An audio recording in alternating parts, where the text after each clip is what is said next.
মৌলভীবাজার বাংলাদেশের উত্তর পূর্বাংশে অবস্থিত একটি অপূর্ব প্রাকৃতিক সৌন্দর্যে ঘেরা একটি জেলা। এই জেলার আয়তন প্রায় ২,৬০১.৮৪ বর্গ কিলোমিটার। এই জেলার উত্তরে সিলেট জেলা, দক্ষিণে ভারতের ত্রিপুরা রাজ্য, পূর্বে ভারতের আসাম ও ত্রিপুরা রাজ্য এবং পশ্চিমে হবিগঞ্জ জেলা অবস্থিত। এই জেলার নামকরণের পিছনে রয়েছে এক বিশাল ইতিহাস। কথিত আছে যে সৈয়দ শাহ মুস্তাফা রাদিয়াল্লাহু আনহুর বাতসপুত্র হযরত ইয়াসিন রাদিয়াল্লাহু আনহুর উত্তর পুরুষ মৌলভী সৈয়দ কুদরতুল্লাহ মনু নদীর তীরে 1810 খ্রিস্টাব্দে যে বাজার প্রতিষ্ঠা করেছিলেন, সেই বাজারটি কালক্রমে প্রসিদ্ধি লাভ করে 1882 খ্রিস্টাব্দের 1 এপ্রিল মৌলভী সৈয়দ কুদরতুল্লাহ কর্তৃক প্রতিষ্ঠিত বাজারটিকে কেন্দ্র করে 26টি পরগনা নিয়ে দক্ষিণ শ্রীহট্টা মহকুমার প্রতিষ্ঠিত হয় এবং 1960 খ্রিস্টাব্দে দক্ষিণ শ্রীহট্টা বা সাউথ সিলেট নামের বদলে এই মহকুমাটির নামকরণ করা হয় মৌলভীবাজার। 1984 সালের 22 ফেব্রুয়ারি মৌলভীবাজার মহকুমাটি জেলায় উন্নতি লাভ করে।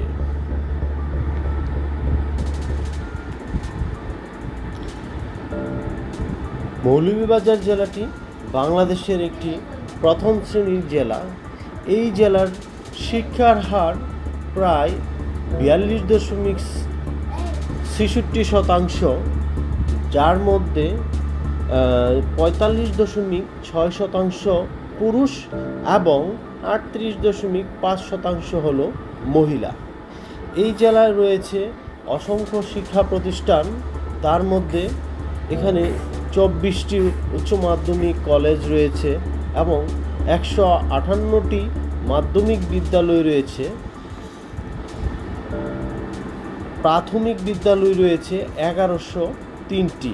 তাছাড়াও এখানে রয়েছে একটি সমবায় ইনস্টিটিউট, একটি যুব প্রশিক্ষণ কেন্দ্র, একটি নার্সিং ইনস্টিটিউট, একটি ভোকেশনাল ইনস্টিটিউট, একটি চা গবেষণা ইনস্টিটিউট, একটি উদ্যান তথ্য ও গবেষণা কেন্দ্র, একটি প্রাইমারি ট্রেনিং ইনস্টিটিউট, একটি অন্ধকল্যাণ প্রশিক্ষণ কেন্দ্র এবং আরবি মাধ্যম পড়াশোনার জন্য রয়েছে এখানে 108টি মাদ্রাসা। এই জেলার উল্লেখযোগ্য শিক্ষা প্রতিষ্ঠানগুলোর মধ্যে রয়েছে মৌলভীবাজার সরকারি কলেজ, মৌলভীবাজার সরকারি মহিলা কলেজ, আব্দুল গফুর চৌধুরী মহিলা কলেজ, শ্রীমঙ্গল সরকারি college, Rajnagar degree college, Maulana Mofazzal Hossain মহিলা college, Taiyabunnesa Khanam academy degree college, Jagatshree Gopalkrishna school and college, Moulvibazar সরকারি উচ্চ বিদ্যালয়, রাজনগর প্রোটিয়াস উচ্চ বিদ্যালয়, কালীপ্রসাদ উচ্চ বিদ্যালয়, কাশীনাথ উচ্চ বিদ্যালয়, আলাউদ্দিন উচ্চ বিদ্যালয়। এছাড়াও এখানে রয়েছে আরও অসংখ্য সুনামধন্য শিক্ষা প্রতিষ্ঠান, যা জেলার বিভিন্ন উপজেলাতে বিস্তৃত রয়েছে। এই মৌলভীবাজার জেলায় রয়েছে পর্যটকদের জন্য অসংখ্য দর্শনীয় স্থান। তার মধ্যে উল্লেখযোগ্য হলো মাধবকুণ্ড জলপ্রপাত, যেটি জেলার বড়লেখা উপজেলায় অবস্থিত, মাধবপুর লেক, পরিকুণ্ড, মনু ব্যারেজ, হাকালুকি হাওর কমলগঞ্জে অবস্থিত, মুরাইছড়া ইকো পার্ক, রাবার বাগান ও কুলাউড়া টিলা, বর্ষিজুড়া ইকো পার্ক, চা বাগান, লাওয়াছড়া জাতীয় উদ্যান, বাংলাদেশ চা গবেষণা ইনস্টিটিউট, বারাউরা লেক, মাগুরছড়া হাসিয়াপুঞ্জি ও গ্যাসকূপ, ড্যানস্টন সিমেট্রি, উল্লেখযোগ্য। মৌলভীবাজার জেলার বুক দিয়ে বয়ে গেছে বেশ কয়েকটি নদী, তার মধ্যে অন্যতম হলো মনু নদী, দলাই নদী, জুড়ি, লংলা নদী। এই জেলার আরেকটি বিশেষত্ব হলো এই মৌলভীবাজার জেলা জুড়ে রয়েছে বেশ কয়েকটি জলাশয়, তার মধ্যে হলো হাকালুকি, হাইল ও কাউয়াদিঘি হাওর উল্লেখযোগ্য। মৌলভীবাজার জেলার ইতিহাস অত্যন্ত প্রসিদ্ধ। প্রাচীন আমল থেকেই এই জেলার নাম উল্লেখ রয়েছে বিভিন্ন প্রাচীন ইতিহাসের মধ্যে। সেই ক্ষেত্রে বহু পূর্ব থেকেই মৌলভীবাজার জেলা তথা সিলেট অঞ্চলটি পবিত্র ভূমি হিসেবে পরিচিত। রামায়ণ ও ভারতের মধ্যে মতো মহান গ্রন্থগুলোর মধ্যে মৌলভীবাজার জেলার কথা উল্লেখ রয়েছে। মৌলভীবাজার অঞ্চলের দক্ষিণ পূর্বাংশের কিছু অংশ ছাড়াও বাকি সবটুকু কামরূপ রাজ্যের অন্তর্ভুক্ত ছিল বলে ইতিহাসের গ্রন্থে উল্লেখ রয়েছে। তার মধ্যে মুঘল আমলেও কিন্তু মৌলভীবাজারটিও বেশ ভালো করে উল্লেখ রয়েছে।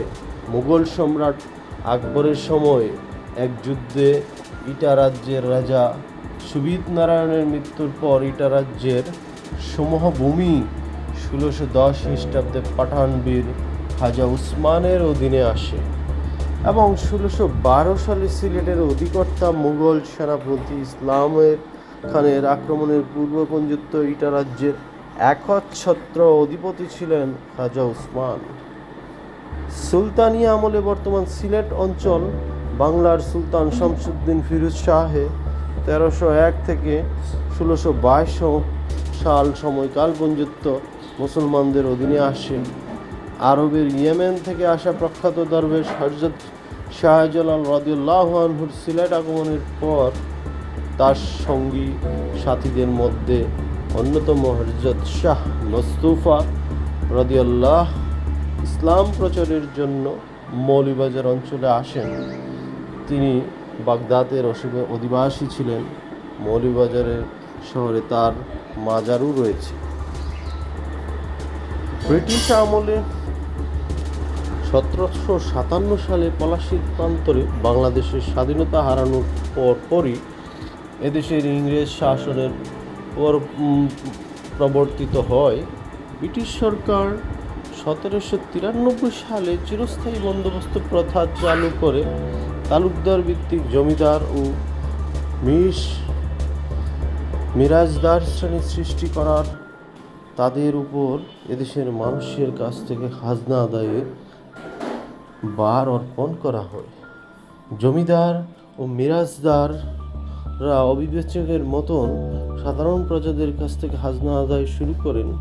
এর ফলে ইংরেজ কর্তৃক এই দেশে শোষণের প্রক্রিয়া শুরু হয় এবং ইংরেজ শোষণ আমলের প্রতিবাদ হিসেবে স্বাধীনতার প্রথম চেতনার প্রকাশে ঐতিহাসিক সিপাহী বিপ্লব সংগঠনে মৌলভীবাজার অঞ্চলের অবদান উল্লেখযোগ্য রয়েছে। 1857 সালে 23 ডিসেম্বর মৌলভীবাজারে লাতু নামক স্থানে নিকট একদল সিপাহী ইংরেজদের বিরুদ্ধে বিদ্রোহ ঘোষণা করেন। বাংলাদেশের স্বাধীনতার যুদ্ধে ও মৌলভীবাজার অঞ্চলের মানুষের অবদান এবং ইতিহাস অত্যন্ত সমৃদ্ধ। মুক্তিযুদ্ধের ঘটনাবলী 1971 সালের মুক্তিযুদ্ধের সময় এই মৌলভীবাজার অঞ্চলটি 4 নং সেক্টরের অধীনে ছিলেন। 27 মার্চ মৌলভীবাজার সদরে সিরাইনগড় নামে সশস্ত্র প্রতিরোধ শুরু হয়। সেখানে জনগণের এক মিছিলে পাক বাহিনী হঠাৎ আক্রমণ করলে 2 জন নিহত হন এবং মনুমুখ, কামালপুর, শেরপুর সহ বিভিন্ন উপজেলায় পাক বাহিনীর সঙ্গে মুক্তিযোদ্ধাদের সংঘর্ষ হয়। 27 মার্চ বড়লেখা উপজেলা সূচিত হয় এক প্রতিরোধ। 6 মে পর্যন্ত শত্রুমুক্ত ছিল এই মৌলভীবাজার জেলা।